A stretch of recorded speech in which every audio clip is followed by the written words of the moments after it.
ایک نہایت اہم مسئلے کی طرف آپ سب ساتھیوں کی اور حکمرانوں کی بھی توجہ مبذول کروانا چاہتا ہوں۔ پاکستان میں ایک عرصے سے یہ بات محسوس کی گئی ہے کہ رویت حلال کمیٹی کے جو سربراہ ہیں وہ ہمیشہ جانبداری اور تعصب کا مظاہرہ کرتے ہیں۔ کس طرح؟ وہ پٹھانوں کی یا خیبر پختونخوا میں رہنے والے مسلمانوں کی گواہی کو قبول ہی نہیں کرتے، صرف مسلکی اختلاف کی وجہ سے۔ ان کا سکول آف تھاٹ اگر بریلی ہے تو خیبر پختونخوا کی اکثریت دیوبند کی ہے، وہاں سے وہ گواہی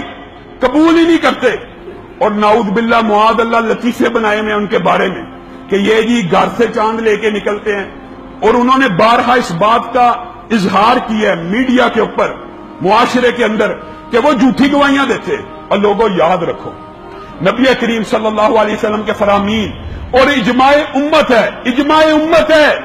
ایک بندہ مسلم اگر سکا ہو، سچا ہو، گواہی دے دے میں نے چاند کو دیکھا ہے، اس کی روایت کو مانا جائے گا۔ چاند کو دیکھنے کا نصاب چار گواہوں کا نہیں ہے،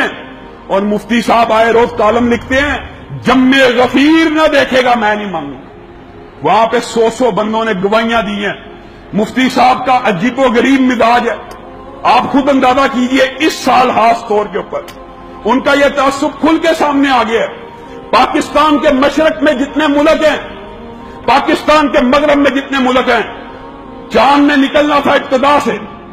آسٹریلیا، جاپان، کوریا سے، وہاں پہ چاند نکل آیا، ملیشیا میں نکل آیا، انڈونیشیا میں نکل آیا، ترکی میں نکل آیا، بر صغیر کی حدود میں پہنچا، غائب ہو گیا، مسقط کے قریب پہنچا، پھر باہر نکل آیا۔ ابھی پاکستان سے اگر بارڈر دیکھا جائے مسقط کا، آخر گوادر میں سے کتنا دور ہے، پھر ساری عرب دنیا میں نظر آ گیا۔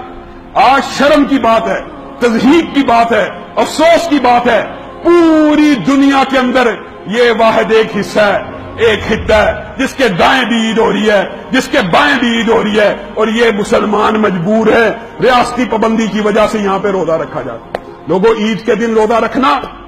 یہ شریعت کے اندر بہت بڑا حرام کام ہے، لیکن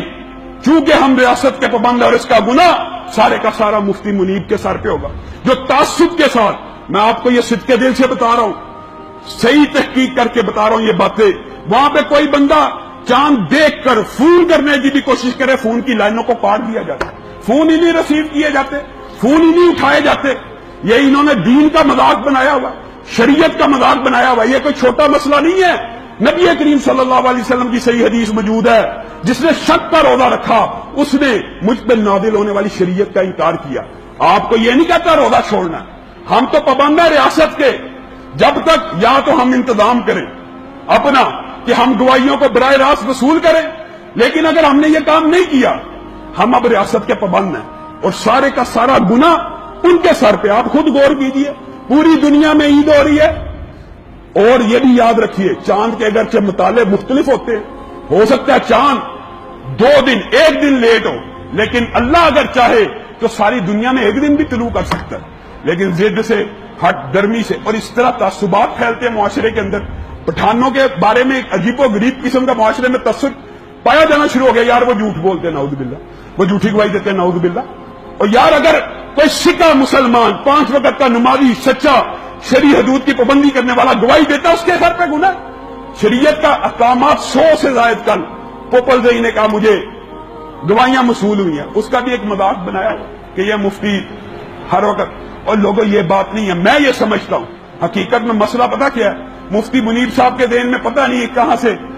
غلط فہمی آ گئی ہے۔ ہم تو اس چیز کے قائل ہیں جس خطے میں چاند نظر ہے ادھر ہی، ہم تو یہ بات کہتے ہیں یہ حدیث کے مطابق ہے، لیکن مفتی صاحب یہ سمجھتے ہیں شاید اگر ایک ہی وقت میں عید کر دی مکہ مدینہ کے ساتھ تو لوگوں کا رجحان ادھر نہ ہو جائے، نعوذ باللہ۔ اللہ رب العزت مفتی صاحب کو بھی ہدایت دے، اور ہمارے بھی اچھے حکمران آئیں جو اس طرح کی جانبدار کمیٹیوں سے ہماری جان چھڑوائیں۔